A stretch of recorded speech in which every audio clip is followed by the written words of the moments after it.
The fluorescent hum stopped being background noise the moment Mina Reyes pressed the stolen keycard into the slot and the bulkhead sighed open like a mouth that had been holding back a secret too long. Cold, recycled air spilled out. A filament of light fell across the thing on the slab and made it look less like an experiment and more like someone who had been waiting. Mina's heart tried to jump her ribs. For a dozen years she had cataloged sound into meaning, taught machines to hear what humans missed, and translated frequencies no one else could parse. Tonight, the ledger in her head, contracts, clauses, silences, crumbled. "I'm sorry," she whispered, though the apology was for a life she had lived as much as for the man whose empty locker still smelled of coffee and quick death. She had almost been too late. Wait before the next revelation unfolds. If this story has already captured your heart, let us know where you're following from. To ensure you don't miss unexpected twists, emotional reconciliations, or new beginnings, subscribe and stay connected. Now, back to the story. The thing on the slab sat up as if hearing the apology. He moved like a shadow learning gravity, slowly, with a patience that made Mina forget protocols and consequences and the years spent telling herself compromise was safety. His skin was not skin. It was a surface that swallowed and returned light, a sculpted translucency through which a lattice of veins shimmered with quiet luminosity. He had hands elongated into favoring gestures, but when he blinked, 3 precise, wayward beats, Mina's training forced a useless litany of labels into focus: vocal harmonics, waveforms, non-human respiratory cadence. Labels didn't help the tremor that threaded her hands. "You shouldn't be here," she said, because it felt right to invent rules once more. The voice that came back was neither language nor song, but a string of notes that made the room rearrange itself inside her chest. A translator pad on her wrist, her lifeline, hacked hours earlier, fluttered and began to render those notes into shards of English. The word that steadied first was curiosity. The second was grief. The third, when it came, folded around the name he offered like a ribbon: Osser. Osser, she repeated, tasting shapes she had never learned from books. She should have called security, should have pushed the panic button, should have done all the things someone who had once gotten loyalty bonuses for silence did. The person whose death had broken her, Dr. Calloway, had been the one to show her how to coax pattern from noise, to see diplomacy in a waveform. He had whispered that an embassy could look like a lab. He had died in a disposal vault 3 nights ago, officially a suicide. Mina refused that neatness. That was why she had stolen a keycard and a moment from the corridor. Tonight, the corridor's fluorescent light lay several stories above them and had nothing to do with the fact that she was on the wrong side of a security clearance and the right side of something that was alive and asking, in the most human way she'd ever encountered a stranger asking, to be let out. "How long?" Mina asked, because time had to be measured and because she needed to know the scale of the wound she had walked into. The translator stuttered, then lit the words across her vision like torn postage. "Cycles, since the crash, since the silencing. Many. We were cataloged, we were reduced." The cadence made the word reduced feel obscene, as if an entire people could be papered into a single bureaucratic line item.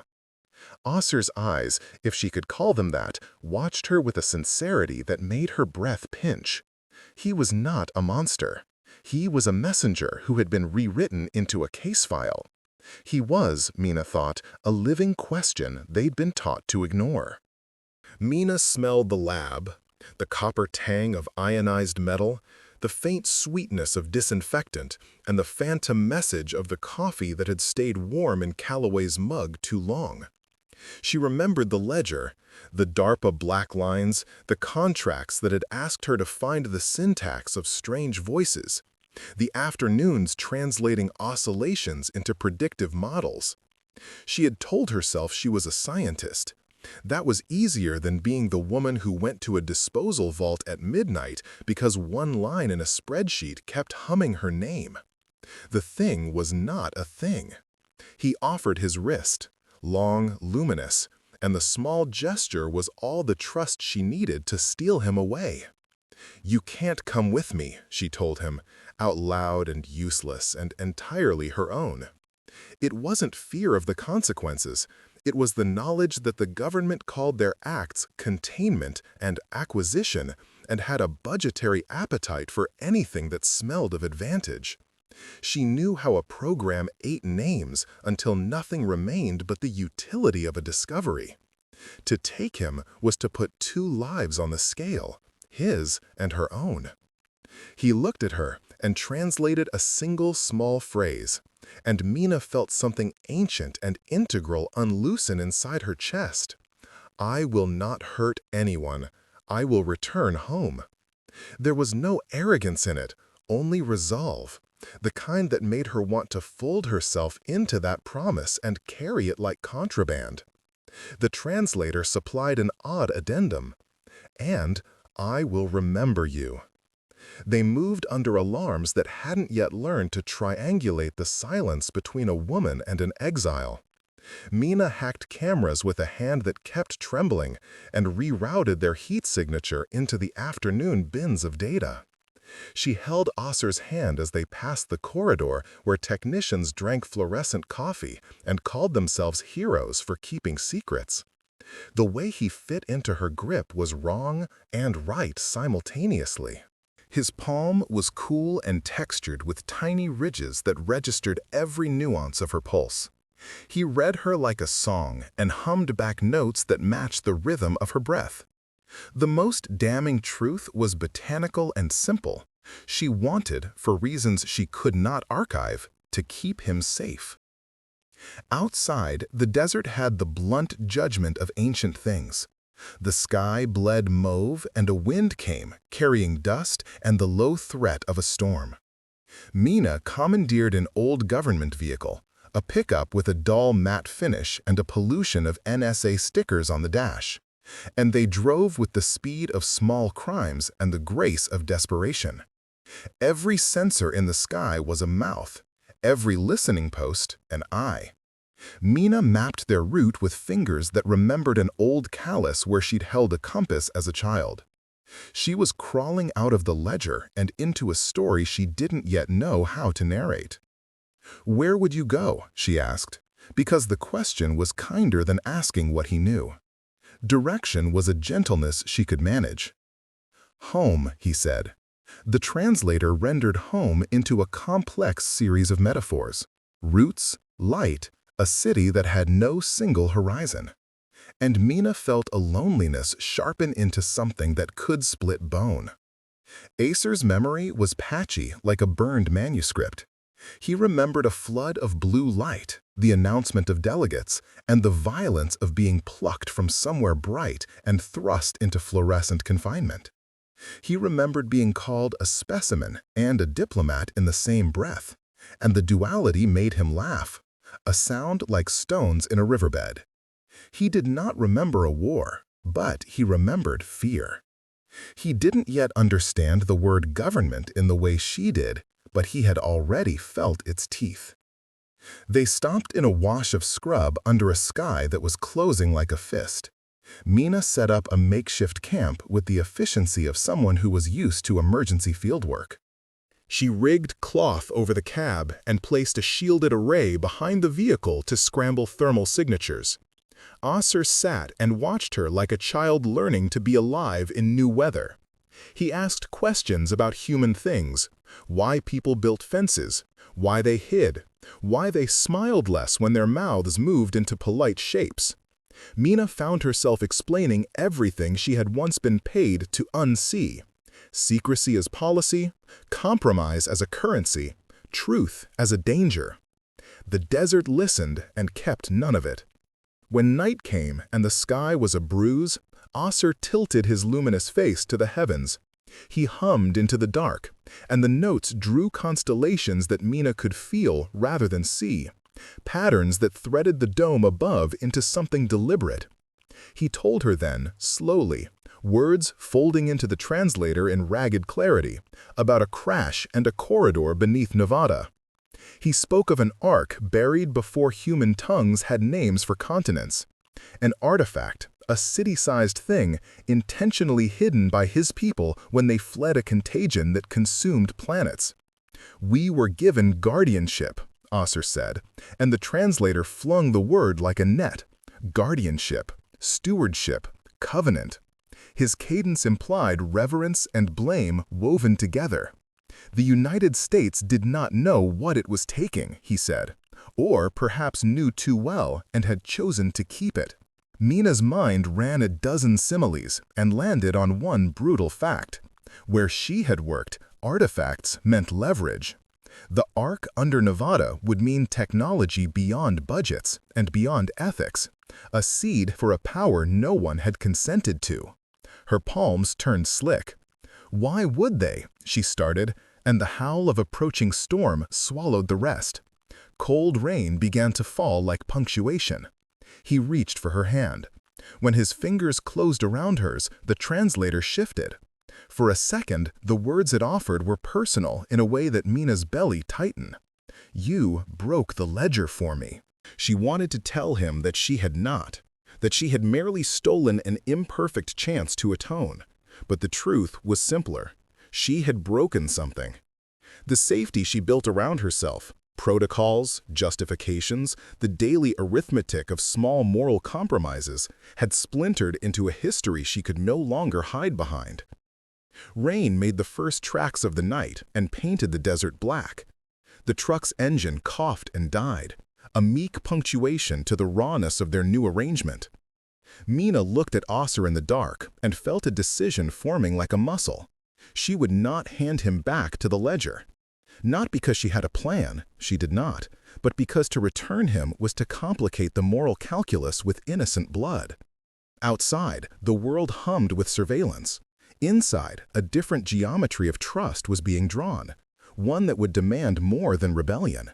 It would demand sacrifice. They slept in fits, in shifts, the translator making silence legible in her ear. When morning came, the truck started like a lie, and they moved west, into a landscape that hid the truth underground and kept watching. Mina rehearsed her story, a stolen file, a runaway subject, a researcher who'd cracked and decided to act. It would not be believable. It might not keep them alive. But she had never been good at living with unexamined sins. There was a ledger in her head that required balancing, and every night for the last year had added an entry she could no longer reconcile. Osser's luminous hand in hers felt like absolution and accusation at once. They passed signs that warned of tests and asked everyone to report to the nearest authority. Planes skimmed the horizon like metal gulls. Mina felt the weight of the country behind those planes, the apparatus that had been patient enough to compile lists of names, and then impatient enough to cross them out. She also felt, more urgently, the weight of the thing at her side, an exile who did not belong to any registry she knew. He was not a file. He was not a weapon. He was someone who had been taught to leave messages in frequencies and had been silenced. Mina had taken a wrong turn away from the life she once accepted and into a complicity that might save or condemn both of them. Above them, the sky was a low bruise. Ahead, the desert kept its secret. She had made a choice already. The question that settled into her bones was how far she was willing to carry it.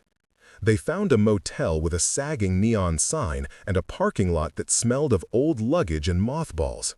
And Mina promised herself she would never again think of humanity as a tidy ledger.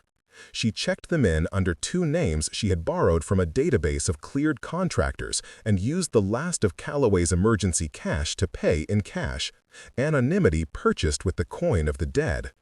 In the room, the air tasted like stale cigarettes and lime. Osser touched the blanket as if testing it for memory. "Beds have history," he said, through the translator. The parsing of the verb made it sound like a ceremony. He lay back and watched the ceiling as if it were a sky he did not yet have words for. Mina should have relaxed. She should have let the motel's cheap curtains cocoon them.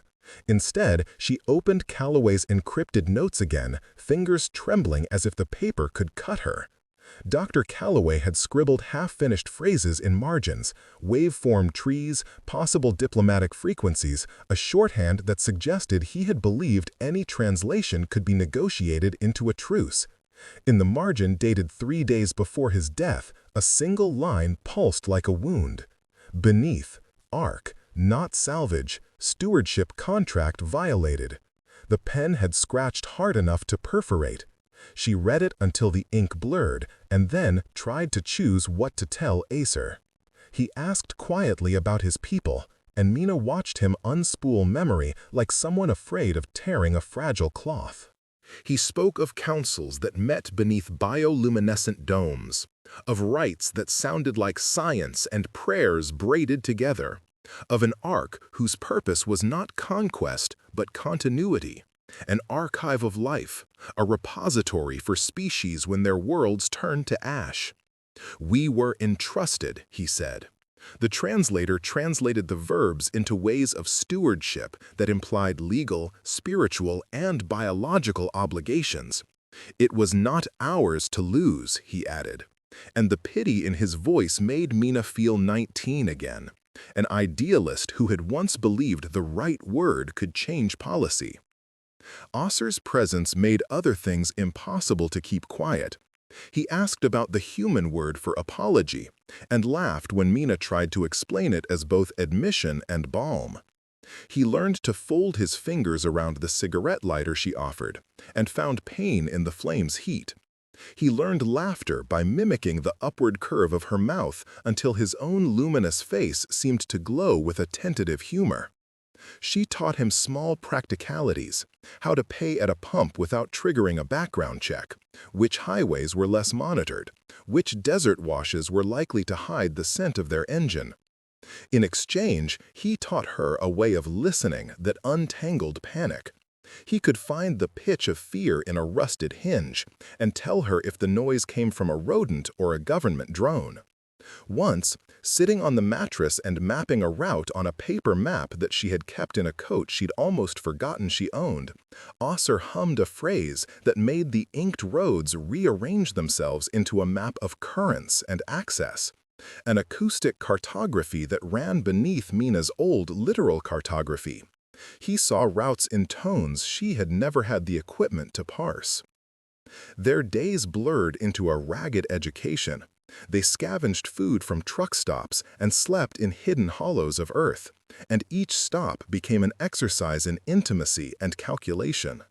Mina patched wounds with a tenderness she had reserved for hypotheses and data, while Acer untethered inside jokes out of the strangest metaphors, comparing the moon's reflection on a puddle to a diplomat's false promise, calling a rusted sheriff's badge a human coin of armor.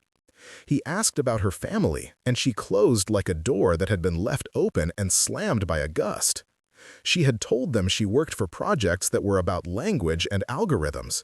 She had not told them how those algorithms sometimes decided which lives warranted protection and which could be repurposed. She had not told them that her father had died without ever reading the love letters she had written to him in a translation program, letters that had never been sent because they had been too honest. Acer's curiosity dug at her like a persistent tide. One night, under a wash of stars, he sat too close and touched the scar on her hand. Calloway's broken glass had carved a map there, and Mina flinched but did not pull away. "You carry ledger in skin," he said, the translator rendering the phrase into something like sympathy. Her throat constricted at being seen as ledger and woman at once.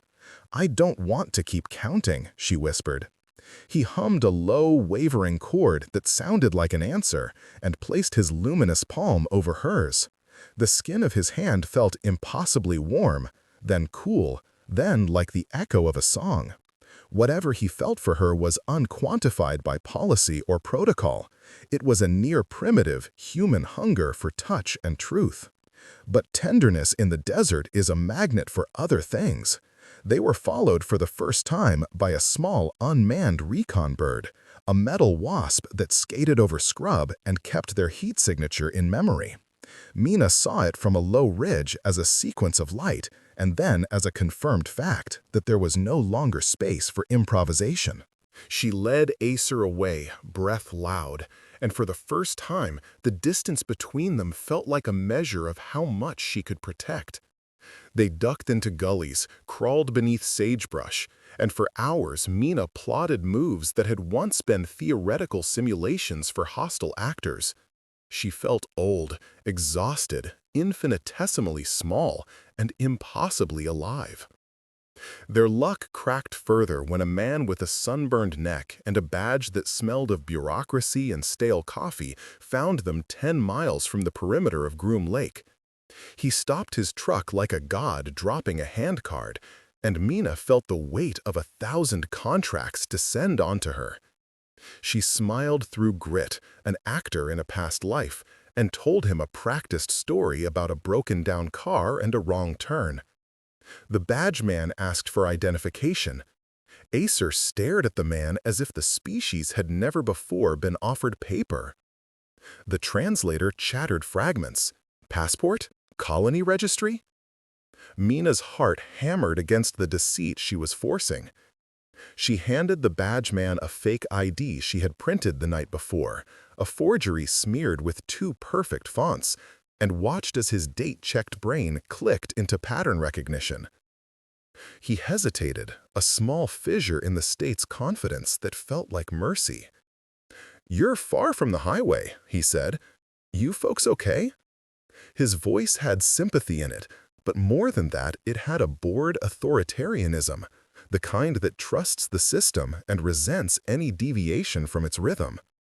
Mina inclined her head, and in the split second before the man decided to walk away, the translator coughed a single phrase from Acer's mouth in raw, untranslated form. It was a prayer word from his language that meant both plea and a name.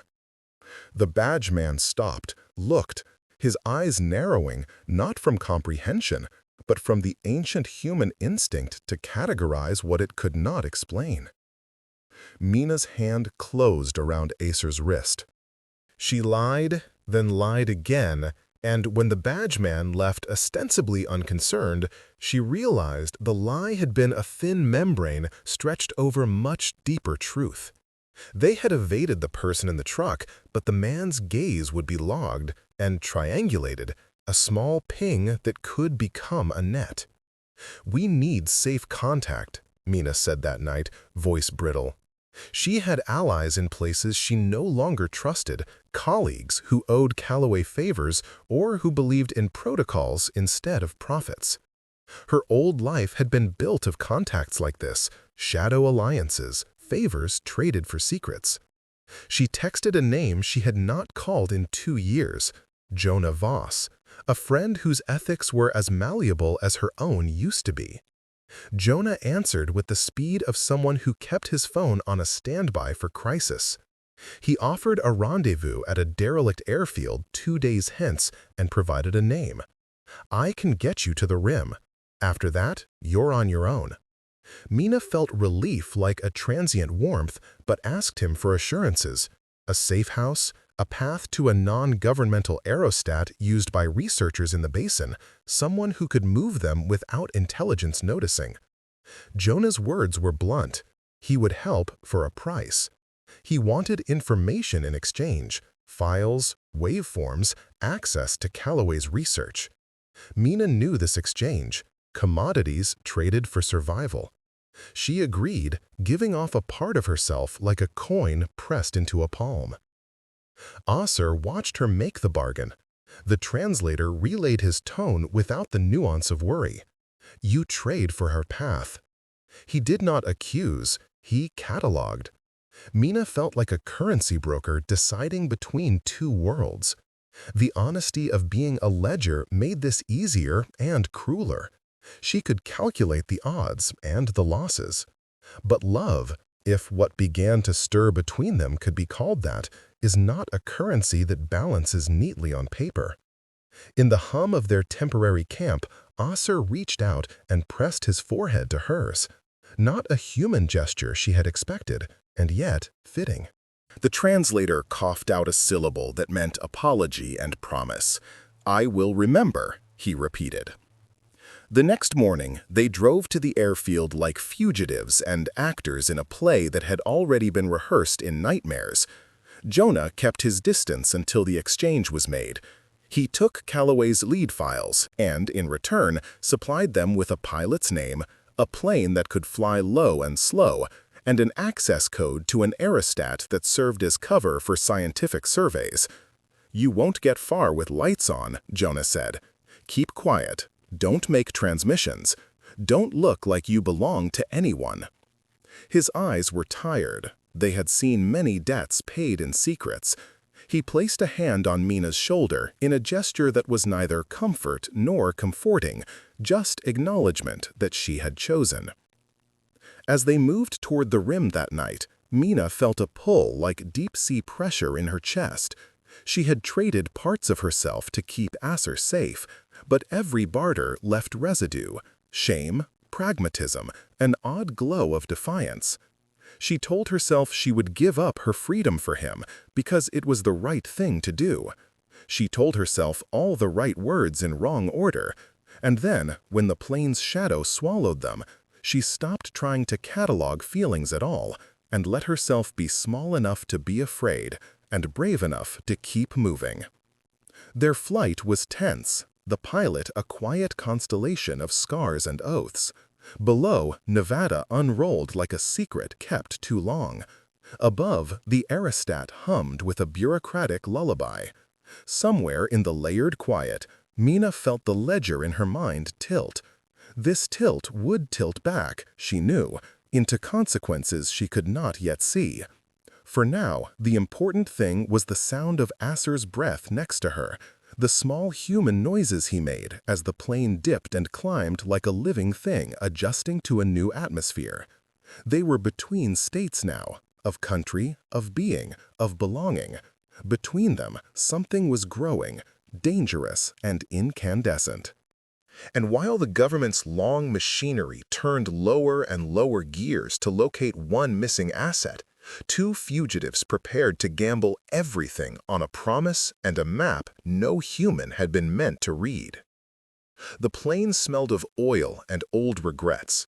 When the pilot finally banked them low over a ridge, Mina felt the world condense into a single electrical thread of fear. Her fingers found Aser's in the dim, and he squeezed back in a way that said the thing he could not yet form in her language: "I trust you until I cannot." Beneath them, the Nevada scrub looked like a stitched ocean. Above, the aerostat's shadow was a slow, indifferent moon. For a few heartbeats, the flight felt like a reprieve. Then, the pilot's voice, flat and practiced, came over the hiss. "We've been pinged. Get ready." The ping was small and precise, the kind of bureaucratic echo that carried more teeth than sound, the federal kind that unspooled into committees and budgets and men in beige suits with stern necklines. Mina's throat went dry.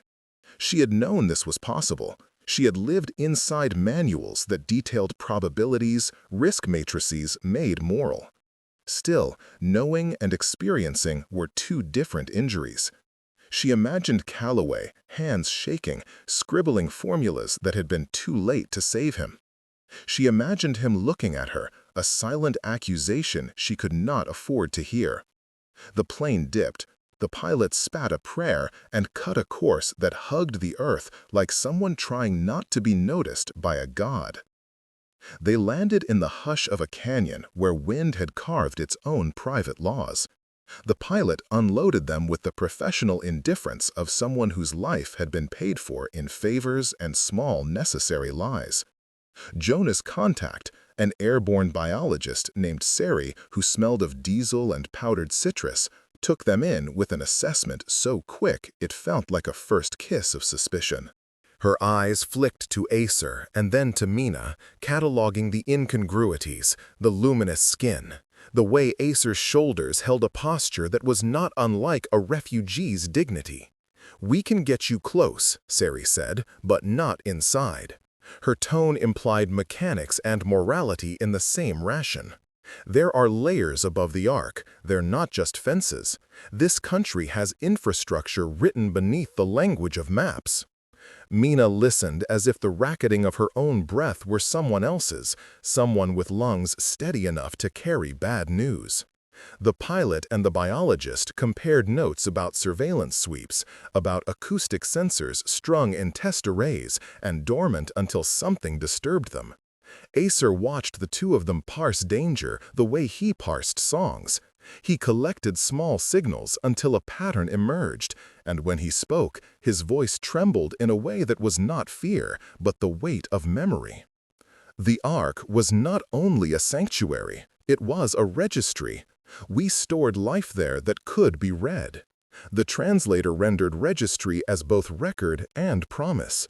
He looked at Mina. If they open it as a vault for weapons, they will read what was never meant for profit. They will take offspring and seeds and graft them. They will make humanity into a chassis.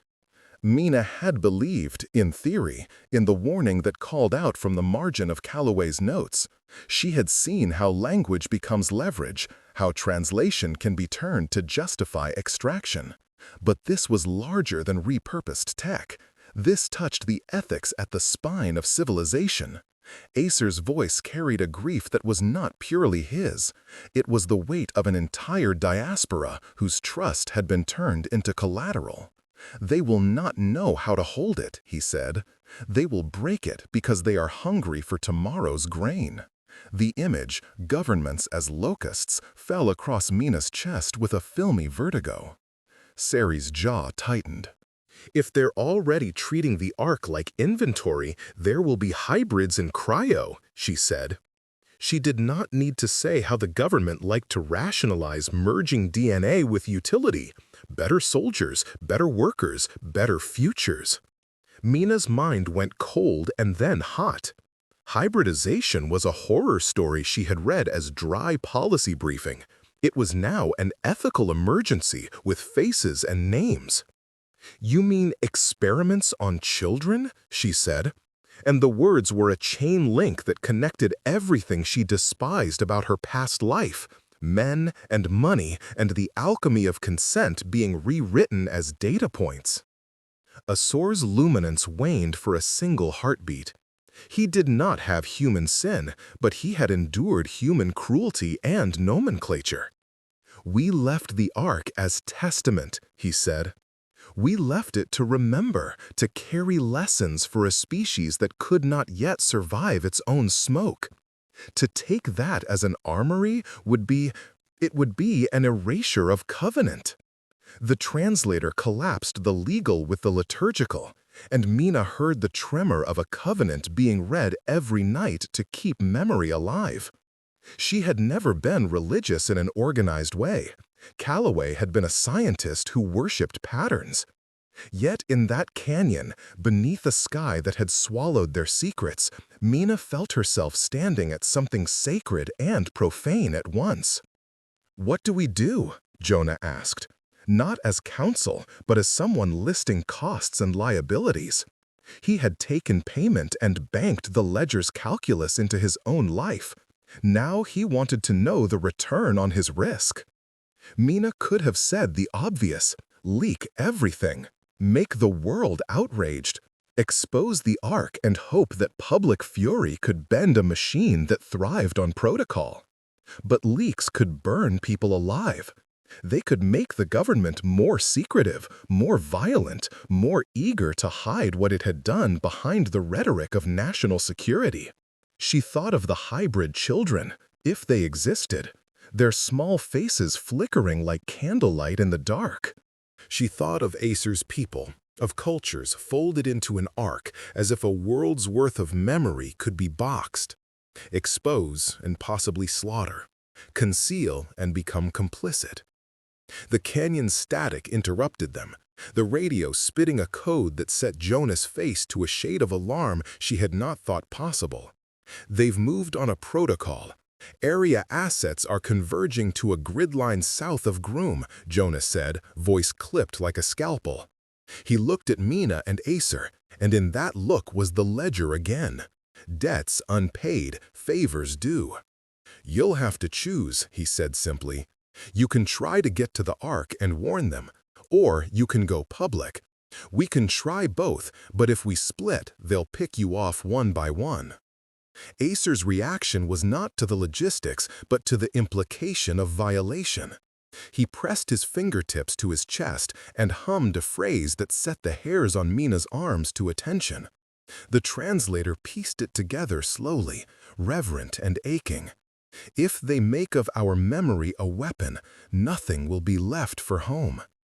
He looked at Mina in the way someone looks at the person supposed to decide whether to close a coffin or open it. For a moment, the world narrowed to two hearts and a ledger, ledgered with mortal choices. That night, beneath a sky jeweled with alienable stars, Acer woke in Mina with a soft, intrusive light. He had been listening to frequencies like a human listening for footsteps. His skin glowed faintly when he spoke. He told her a story then, a memory like a cord stretched across time. When his people buried the Ark, they sang an oath, a list of names, a promise that their record would not be used as dominion. The translator filtered the syllables into legalese and myth both. "We thought ourselves custodians," he said. "There was an elder who said, 'We will be trespassers on our own memorial if we allow others to write us into their histories without our consent.'" Mina felt her own contradictions laid bare. She had been a custodian of language. She had entrusted her career to the same willing blindness that now threatened to fossilize other lives into tools. She had rebelled for Ozer's sake, not only because of the man on the slab, but because Calloway's margins had pricked her conscience. In the motel room, in the truck, under the aerostat, she had been trying to invert her ledger, spend away debt by giving refuge. Now that her theft had risen into an ethical storm, she realized she had not considered the full shape of repayment. Repentance needed action and consequence. They decided, foolishly, bravely, because courage and foolishness are worn in the same garment, on a plan that balanced like a tightrope between exposure and protection. Mina would use Calloway's files as bait. Jonah would leak a curated set of data to a vigilant, independent journalist they trusted.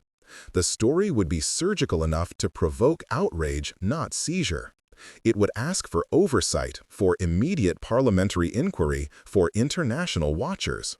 The goal was to force a diplomatic conversation that would involve Ozer's species if they could be located and contacted safely.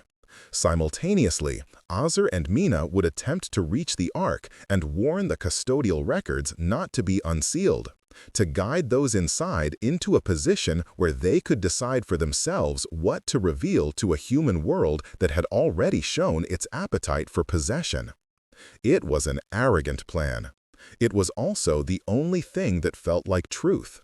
Two fugitives bargaining with broken institutions to give voice to a people coerced into silence. They spent the next day assembling the pieces. Digital breadcrumbs, encrypted comms, the kind of theatrical leak that had the right opacity to ignite public fury without leaking the coordinates of a buried Ark. The journalist they trusted, an ex-military reporter named Leela Hart, agreed to hold the story until they had a witness to corroborate Ozer's claims. The world Leela could create was, Mina thought, a scalpel for language. It needed the right incision. But secrets are leaky. The human parts of them often drip betrayal. Jonah, for years, paid into his own survival by trading favors with men who thought in portfolios, took his cut for arranging the route. He left traces where there should have been none. Calls that pinged government databases, a brief, careless name uttered on a bar stool. Mina caught the omission only when Acer's hand went cold and the translator rendered his breathless observation. Trails are warm. They were cornered the next night at a safe house that smelled of antiseptic and stale hope. Men with plain faces arrived with an efficiency that suggested a well-budgeted certainty. Lights cut the room into white teeth. Jonah's face hardened with a private guilt. He had always known the trade-offs. Mina watched the men move like soldiers rehearsing a doctrine of containment. Acer stood between her and them, a luminous block of impossible geometry, and for the first time Mina felt an animal ferocity, less like romance and more like a parent's feral defense. The men did not fire. They did not have to. Their authority was a net with holes the size of Mercy. They could wait. One of them stepped forward, a clipboard in hand and an expression meant to be neutral. "Mina Reyes," he said. His tone had the state's patient finality. "Dr. Calloway's files are missing. You are under arrest for theft of government property, unauthorized release of classified materials, and aiding an unknown entity." The words were a prayer that the state said to itself to keep from feeling its own conscience. Mina's chest felt hollow enough for echoes. She looked at Acer and saw how exposed he was, his luminous skin flaring with an involuntary fear. He had depended on her to make a choice that would not destroy him. The arrest was not violent. It did not need to be. It was administrative, paperwork as a weapon. And by the time the men led them out, hands cuffed and wrists cold, Mina realized that the ledger she had tried to break had rewritten the margins of their lives. They were no longer players who could decide the game's rules. They were pieces in a larger, mechanized morality play. The men read her rights as if reading a schedule. Outside, the sky had thinned, and the aerostat drifted like a fat god indifferent to what it watched. As they were driven away, Acer whispered through the translator, and the words were a benediction and an accusation folded together. "You carried us this far. Do not let them make your sacrifice the proof of their virtue." Mina tightened her jaw until her molars creaked. She had hoped to balance a ledger. Instead, she had turned her life into a ledger's receipt. The men in the truck were efficient. The hum of their radios, the sound of inevitability. Mina pressed her forehead to the cool of the window and watched the desert unspool, unchanged, patient, full of secret cities buried beneath its skin. She wanted to tell Acer that she had plans, contingency after contingency, that she would not let their story die in a cell. But the truth was thinner than that. She had nothing left but a stubbornness that had finally chosen its side. In the lock of the door, one of the guards slipped and left an unsecured tablet on the seat. Mina's fingers, still practiced in theft, hovered and then moved. She could have done many things: wiped the device, planted false data, signaled an ally. She found instead a single line of text on the feed, an early draft of a press release that Siri, perhaps in an act of conscience, had sent to Jonah. It read, "We have evidence of an arc. We are calling for an observer to stand by. Don't open it. Contact Lila Hart." The tablet vibrated with a pending message. The journalist waiting. Mina's heart did a small, dangerous leap. The ledger had not yet closed. Even cuffed, even surrounded by men whose faces were made of policy, she felt the possibility of rupture.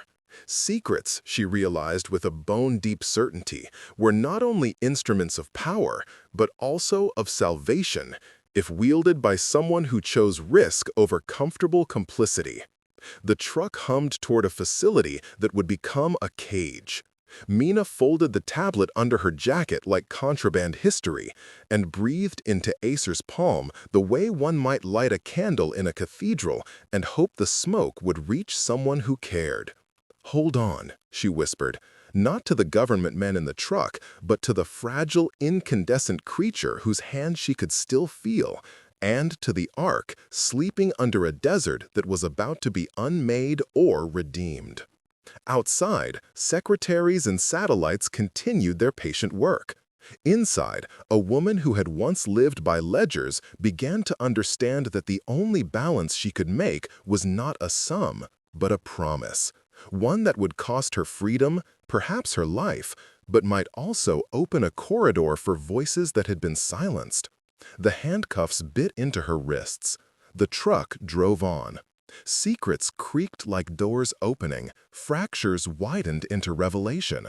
Somewhere beneath Nevada, the Ark slept and waited to be chosen by the species who had placed it into trust.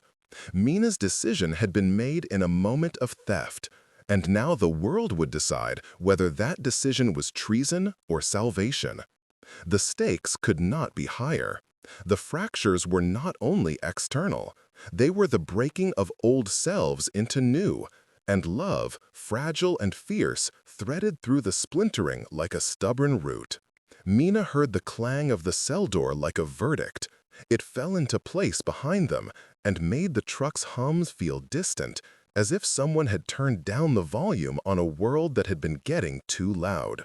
The guard's boots went away. The air tasted like bleach and inevitability. Acer sat on the bunk across from her, his light subdued to a pale, patient ember. The translator hummed softly, as if apologizing for its inability to smooth edges that were human and sharp. They separated them first, standard operating isolation. Mina's wrists stung where the cuffs had been tightened too long. The processing room smelled of paper and sanitized plastic, and the kind of bureaucracy that believed compassion could be scheduled. They read her rights and read them again, hoping repetition might make law into mercy. It didn't. When a woman with soft eyes and a badge that could cut walked in, Mina braced for interrogation or a scripted pity. The woman surprised her by closing the door and sitting with her, unbuttoning the efficiency of her posture like someone who had once been asked to accept impossible things and had chosen to hold the world anyway. "Mina Reyes," the woman said, and for an instant Mina thought this would be a recitation of charges. "My name is Captain Elena March. I work in oversight. We listen sometimes, not just to files, but to what people cannot put in files." March's badge glinted and did not lie. "You stolen files," she said bluntly. "You broke the system. But the system is also made of people who can be wrong." Her voice carried a fatigue that suggested she'd been listening for a long time and that the world had not rewarded her patience. Mina expected interrogation. She received an offer: conditional cooperation. "You can help us verify what is under Nevada, and we can ensure your confession moderates your sentencing," March proposed. "We can also ensure the people inside those chambers are not passed around as inventory." The phrase was careful. Mina tasted the condition in it like metal. Alliances in her life had always come with margins. She felt Acer's hand close around her memory the way a diver keepered a fragile shell. "It's a trick," Mina said. "You're asking me to trade one ledger for another."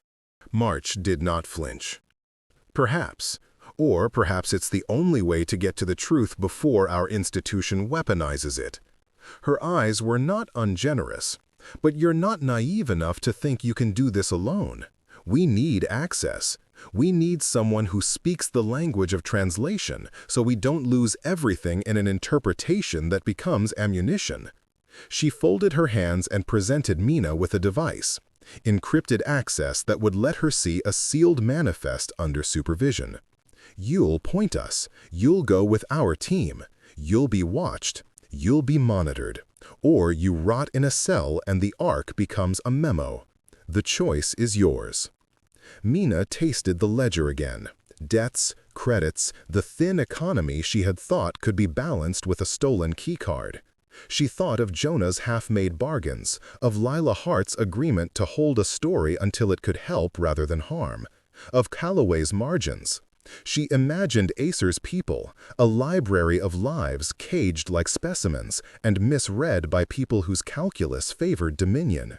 She imagined the hybrid children, if they existed, eyes like questions. "Do you have guarantees?" she asked. March hesitated, then nodded. "I can guarantee you a seat at the table as an expert witness. I can guarantee independent observers.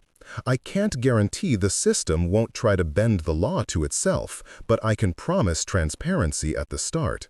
We will bring in international observers, scientists from neutral institutions, and representatives from the United Nations Emergency Contact Roster. That buys some safety. Her hands, folded on the table, suggested someone who knew the arithmetic of compromise. We will also grant provisional asylum to any non-humans who can demonstrate sentience and consent. Acer's translator coughed a small, bewildered sound at the word asylum. "We are not artifacts," he whispered, and the word came through the device like a plaintive chord. Mina felt the swell in her chest that always preceded the kinds of decisions that burned and blessed in equal measure. She agreed. It was not a surrender, it was a rerouting of defiance. They moved within a net of oversight that was tighter and stranger than any she had navigated before. Acer was kept under watch, and detectives and linguists filtered into the holding facility like moths around a porch light. Mina was assigned to mediate the translation, a role that felt like stepping back into old clothes that had been poisoned and still fit. The oversight team was a coalition of skeptics and weary believers. Captain March, 2 UN observers, a geneticist with kind eyes, and a retired diplomat whose hands had signed many things that had rewritten other people's lives. The convoy to the subterranean facility was antiseptic and monstrous all at once. They passed through gates within gates, each marked with codes that made Mina's throat tighten. The world had become defensive, as if it feared its own secrets would compete on a market of meaning. The Ark's construction had not been entirely secret. Their filters and satellite pics had given hints, but the thing that made Mina's stomach drop was the simultaneous bureaucratic and religious hush that hummed around its presence, as if a closet could contain both mercy and massacre. They had planned for many things. Betrayal had been one of them. Acer moved through the security topology as one moves through water, sensing currents, reading eddies with a body that remembered an oceanic diplomacy. The geneticist, Dr. Hara, watched the translation flow and cried once in the corridor when a waveform resolved into a song that meant home. The diplomat, Ambassador Ree, read the manifest and changed from metal reserve to soft, furious clarity. "This is custody," he said, voice like a struck rod. "This is a breach of covenant." He put weight behind the words that men in labs shift uncomfortably. Mina thought of Calloway and felt a kinship with the man who had been willing to risk sanction to keep a promise to truth. The tunnel to the Ark was a cathedral of engineered steel and organic shapes. It smelled faintly of ozone and something older, wet stone, like a throat of the earth. Light waves shimmered off surfaces that refused to be named with common words. Mina's translator attempted metaphors and failed. At the threshold, they encountered a glass chamber. Rows of cryopods cradled silhouettes that were not entirely human and not entirely other. Children's proportions slumped beside forms that could have been adult hybrids sewn with foreign gene patterns. Her throat closed. Dr. Hara's gloved hand trembled. "It's worse than we feared," Ambassador Ree said, and his voice carried a coldness that was a weapon in itself. He turned on the room with a moral urgency that made Mina dizzy with admiration. He read the manifests aloud, contracts breached, stewardship violated. The scientists involved had redacted rationalizations into memos that disguised intent with bureaucracy. Mina felt a surge of righteous anger that made her temple throb. Acer moved through the rows with a tenderness that was like a sacrament. He placed his palm against a pod's surface and hummed into the translator. The machine spelled out his words like petals falling into a bowl. "Remember who you are. We do not consent to being catalogued without our voice." Some of the pods responded not with lights, but with tiny vibrations that Mina somehow felt in her teeth. The geneticist knelt, tears like rain on her surgical mask. They were under armed watch. Every camera ringed them, every motion was logged. Yet, for the first time, Mina believed that transparency, if it could be engineered at the right velocity, might stop the machinery of exploitation. Ambassador Ree staged a live feed, carefully curated and legally accounted for, and the take went to Lila Hart, who was waiting with international channels primed. Mina felt the old ledger unspool beneath her feet into something else, a ledger of witness, which in some small, furious way could hold a new ethic. Then came the sacrifice. As they prepared to transfer custody of the most fragile pods to international observers, a crack of static split the room. A group of men in tactical gear moved like a shadow with orders to seize and secure under a clause of national security. They moved fast, cutting lines, voices barking the language of seizures. Mina's chest clenched. It was not purely surprise. She had always known that the state that built an ark under its desert would not surrender it without force. Acer stepped forward without a question, placing himself between the men and the pods like a lit bridge.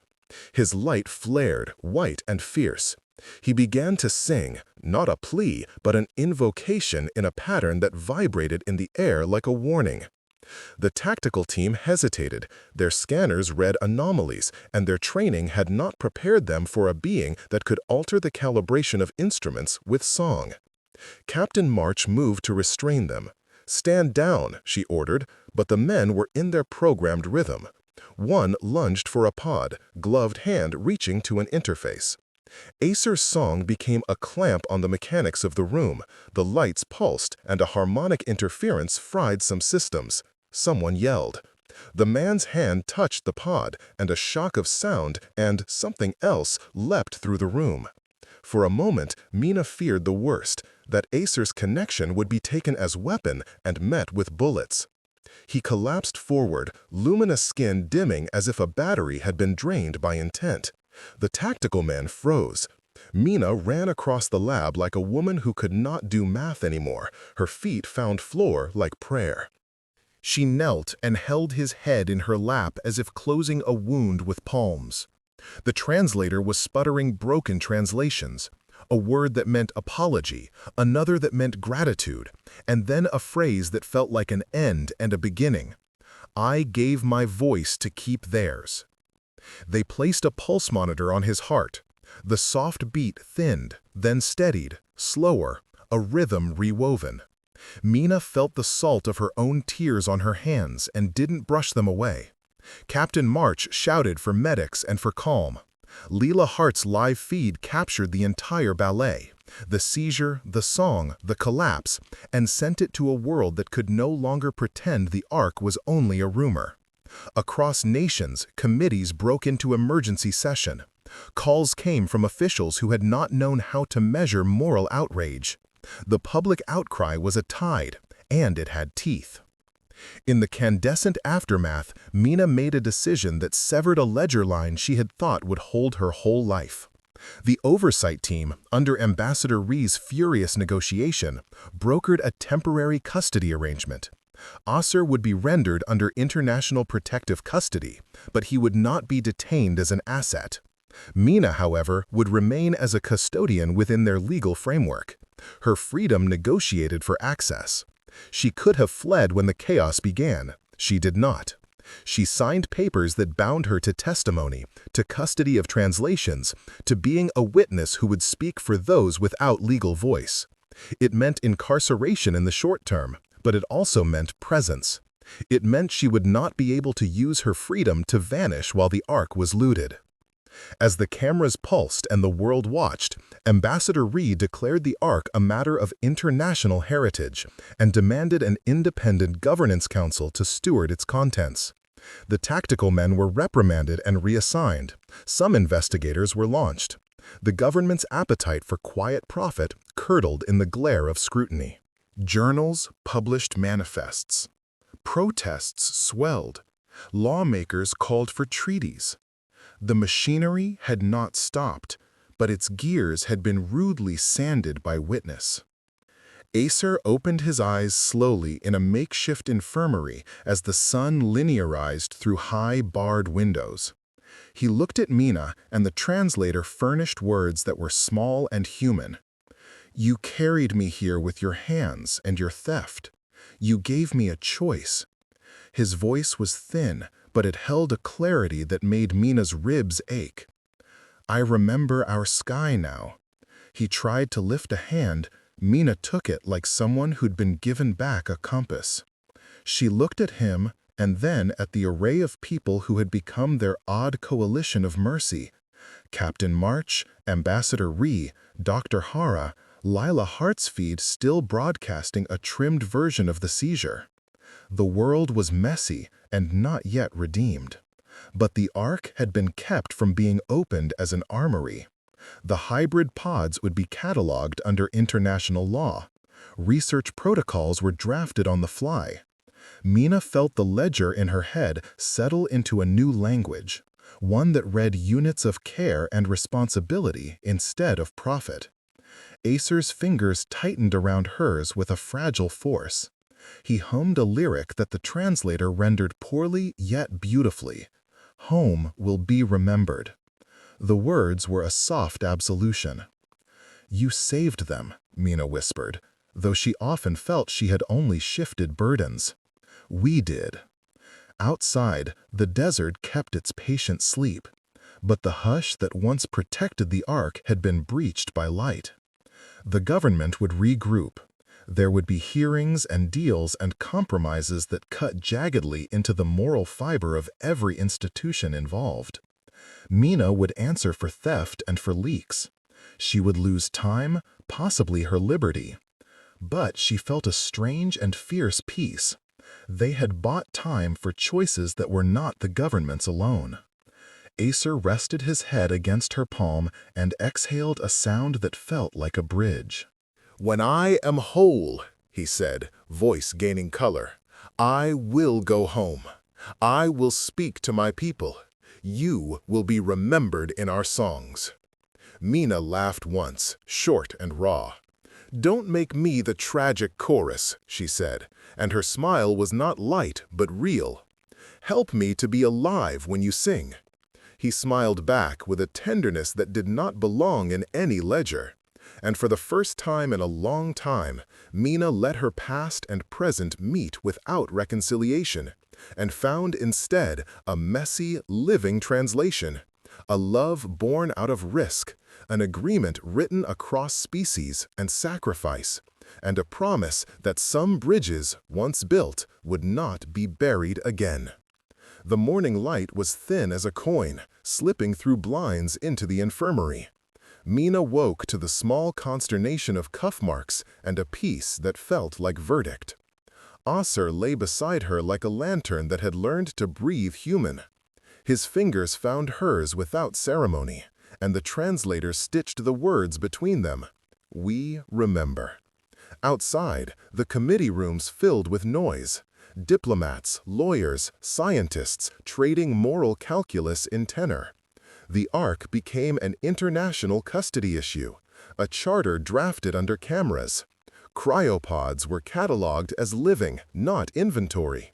Names were given to small bodies, advocates assigned, protocols written to protect consent. Mina sat at long tables, translating vows and clauses, turning an old ledger into a tool for care. She accepted punishment, short of what could have been, because oversight required her presence. Her sentence included work to ensure the Ark's contents would not be weaponized. Acer recovered in stages, teaching delegates how to listen without taking. He hummed lessons that rewired sensors, made men stop calling everything asset. At night, they sat by a window watching Scrub remember light. She told him of her father, of margins she had kept, of contracts made and unmade. He listened like someone learning a language of fault and mercy. Months later, hearings brimmed the airwaves. Lila Hart's pieces threaded restraint through frenzy, demanding treaties and independent stewards. The geneticist wept for what had been done, then helped write restitution. Mina stood in a tribunal and read testimony that hurt and healed. Precise, culpable, chosen. She spoke for those who could not sign. Her voice held the world in its small tenderness. Asser took the teaching to being a witness who hummed truth. They crafted language for the Ark, statutes that called for consent, for shared guardianship, for repair instead of appropriation. International observers signed on. Hybrid children were given names, schools, slow therapies, and advocates. The public never forgave her completely, nor did she expect it to. She had stolen, and theft leaves marks. But the ledger had shifted. One twilight, Asser and Mina stood at the edge of the facility where the desert folded away. He touched her cheek with luminous fingers and hummed, "When I return home, your name will be a song." She laughed with a near cry and said, "Promise me a verse." He smiled, small and private, and answered, "Always."